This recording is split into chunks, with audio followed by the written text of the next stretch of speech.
You need two to be twins. You need both to see right. You need two for stereo.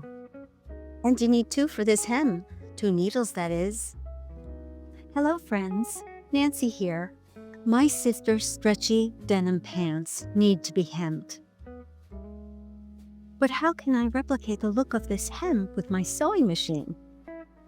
Her pants have 2 rows of parallel stitching on the outside, which have been made by an expensive machine called a cover stitch machine, which often uses 5 threads. The solution is a twin needle. Check your sewing machine supplies. You may just find a twin needle there that came with the purchase of your machine. If not, check if your machine is compatible with using a twin needle. For a professional-looking hem, twin needle's the way to go. On the inside, twin needle stitches look similar to a zigzag stitch, even though no zigzag stitching will be used at all, just a straight stitch. Both hems have 2 rows of parallel straight stitching on the outside, but on the inside, a cover stitch looks similar to serger stitching. So let's get going with sewing this twin needle hem. And in a minute, I'll show you the secret of how to remove the cover stitch hem seam. Just like that. Almost. I start by turning up the hem with pins. The front of the hem will skim the top of her shoes in the front and will be longer in the back. So more fabric will come off of the front and less off the back.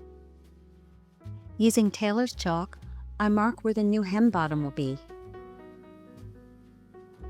Then I remove the pins and reveal the chalk line. I'll be careful not to smudge the chalk line when removing the old hem seam. Have you ever tried to remove the seam made by a cover stitch machine? Did it go like this? Getting nowhere fast? Here's the secret to removing that stubborn seam. On the front of the garment, look for the spot where the stitching overlaps. The front of the garment will look like this, and the inside will look like this where the stitching overlaps. With a seam ripper, you'll pick a few stitches from the ends of both of the parallel rows of stitching on the garment outside.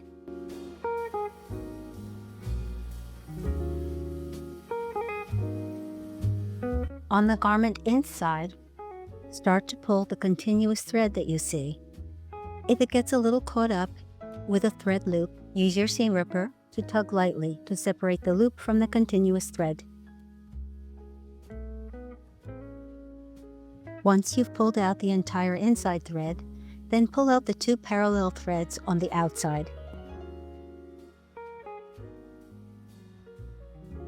Using this same method, I'll remove the pant hem seams. Hem seams removed. What a relief. I open up the hem and mark the cutting line with chalk 1.5 inches below the new hem chalk line.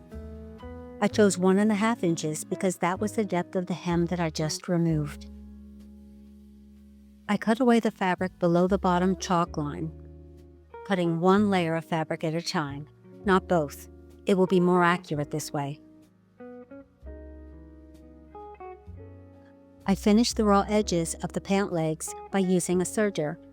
A zigzag stitch on your regular sewing machine can be used instead of serging. To prepare for a hem using a twin needle, you can baste or use pins. Either will be a guide for where your stitching should go. Oops, try not to sew over the basting stitch. It could be hard to remove if you do. Today's twin needle is for medium weight woven fabrics, and the 2 needles are 2.5 millimeters apart. Twin needle stitching uses a bobbin and 2 spools of thread on top.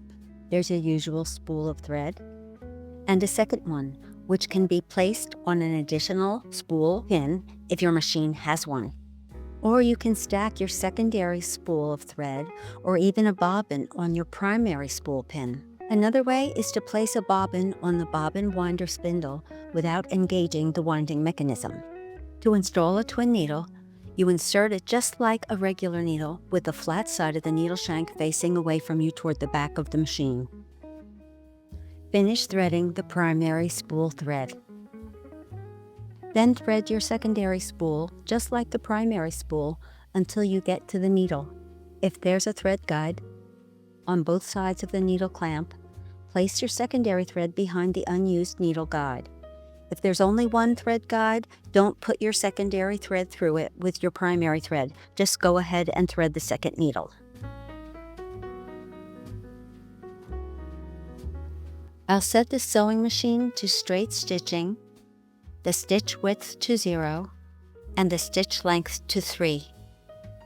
Now is a good time to test the twin needle stitching on a scrap of fabric. Using the same fabric as your project would be best, but if you don't have one, try to find a scrap that is similar.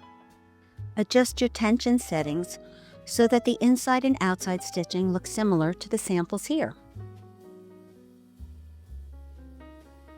I fold the fabric up inside on the remaining chalk line and then pin the folded fabric in place. I measure the pin placement and check that they are securing the inside fabric near the finished edge. I start with a few back stitches, and as I sew, remove each pin before it reaches the presser foot.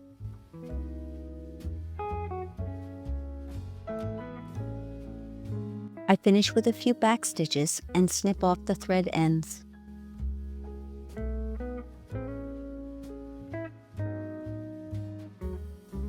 I press the finished hems.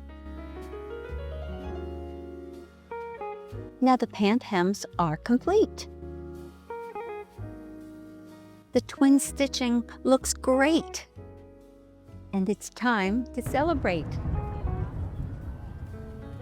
Check out the links in the description below for twin needle sizes and types. And click here for more sewing tips and techniques. Until next time.